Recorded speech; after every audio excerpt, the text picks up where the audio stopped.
Hi there. Thanks for stopping by for another episode of Mr. Ed Makes. And in this episode, I'm going to demonstrate how I make the Miura-Ori Origami Fold. Now here's the example that I'm going to make today. It's a larger scale. You can actually perform the steps multiple times and take this geometry down even further and get smaller and smaller facets.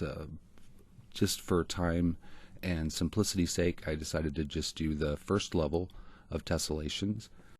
It's a series of parallelograms that fold into themselves in a very interesting way, and it was discovered by two Japanese physicists who were asked to figure out how to fold a surface into the most efficient space and be able to unfold that quickly and without any snags or bends or complications. And you can see this pattern represented in nature.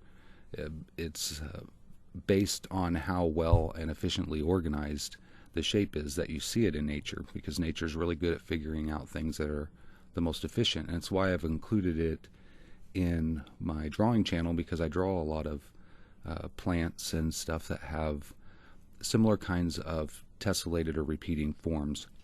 So in this demonstration, I start out with a square of paper. You could probably, if you are familiar with this, have seen other people demonstrate this in a different way. They'll use a rectangle, they'll use circles.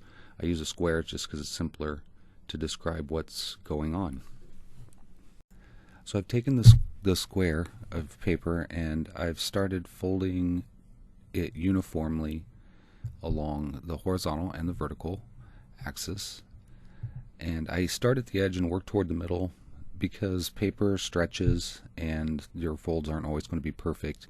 So you want to benchmark toward the same thing, which I use the center as my benchmark. So if I always go from the edge to the center, I'm going to make sure I get the average of any mistakes. So what happens, by the time you take this down really far, if you have any errors at all, if you are benchmarking it all the way to from one side to the other, it just gets multiplied every time you fold. So you only want it to get multiplied the least amount of times, so that works out to be halfway through the material. So I always go halfway, turn around, go halfway, and fold the two together, and they should be pretty closely matched. So I do this for the vertical and the horizontal, and I do it for the diagonal each way. So you ultimately end up with these squares that are surrounded each side by a fold, and they're divided along each diagonal with a fold. And it's not a one-way fold. If you'll notice, I've been working this fold back and forth, so it's more like a hinge. And this is important because as you go along each one of these splines, you're going to alternate the direction in which it folds. So it's actually going to pivot against itself at the intersection of its folds, and it's because paper can stretch that this can actually happen. If it was a more rigid material, you wouldn't be able to do it. But paper is really great for that. So I'm taking the diagonal down one step further, and this is because when you alternate it, you need this extra diagonal to make up for the edges of the parallelograms, because they're actually half the width of the parallelograms, if that makes any sense. So if you do like one set of folds on the horizontal and the vertical, you have to do twice as many on the diagonals. So every time you take the tessellation down, you're going to want to follow this ratio. So I keep doing this. I'm taking the diagonals down even further, and this is where your mistakes really start to show up. I have been doing this for a long time, and even though I'm doing it for the video, I'm trying to be as accurate as possible. You can see I'm pinning things down in such a way that so when the paper stretches, it will kind of stretch over the average again. So I'm accounting for this variance that occurs no matter how precise you try to be. If you're really into precision, I would recommend using origami paper because it doesn't stretch as much. This is copy paper. Everyone has it. That's why I used it. And it stretches, and you kind of want it to stretch because it lets you do a lot of the things that you need to do to manipulate these folds.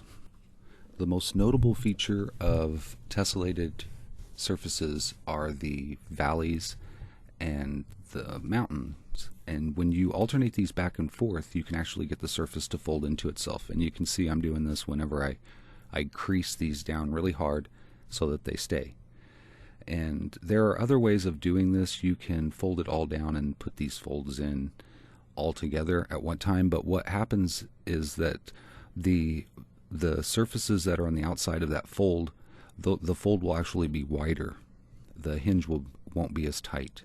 And it's kind of like you can only fold a piece of paper so many times because the edge gets so thick. It's sort of the same thing. So when I do this tessellation, I do it the hard way. I actually go through and make sure each fold is as tightly creased as it possibly can be, and then I kind of punch the valleys and mountains into the paper, delicately piecing out how the paper needs to go. And once you rough it in, the paper kind of wants to, it's the path of least resistance, the hinges are. So once you get it kind of set into that position, it will want to go that way, so that when you carefully fold it, you can see where it will come together. And wherever it's not tightly bunched, the paper will stretch into tight creases like you see there. When I first made this paper, I actually saw a documentary on PBS that demonstrated a map folding technique where the map would only unfold and fold back together in one way, so you didn't have the problem of how does this map go back together after you've unfolded it. And they showed a really brief example of this tessellation, and it took me about a week to figure it out, and about near the end I was getting so close to figuring it out I was actually sick to my stomach. I had concentrated on it so long, it was making me ill thinking about it any longer. And that was one of the first examples in my life where if you work through that sickness, if you work through that compulsion to stay away from it, then you'll find something really neat. And that's my philosophy for art. I work through that sickness and try to come out on the other side with something really awesome. And that's precisely what I found with this tessellated paper, because I've been able to make a lot of really interesting art with it, and it served me pretty well over the last 20 years, so I've really enjoyed it, and I hope you've enjoyed watching me demonstrate how I make it. And give it a try. It has lots of interesting properties, and you can do lots of different things with the raw paper with all the different folds in it. Well, thanks for stopping by. I appreciate it. And remember to click the like button if you haven't. If you aren't a subscriber, please subscribe, and enjoy new videos like this every week. Until next time, thank you so much. Bye-bye.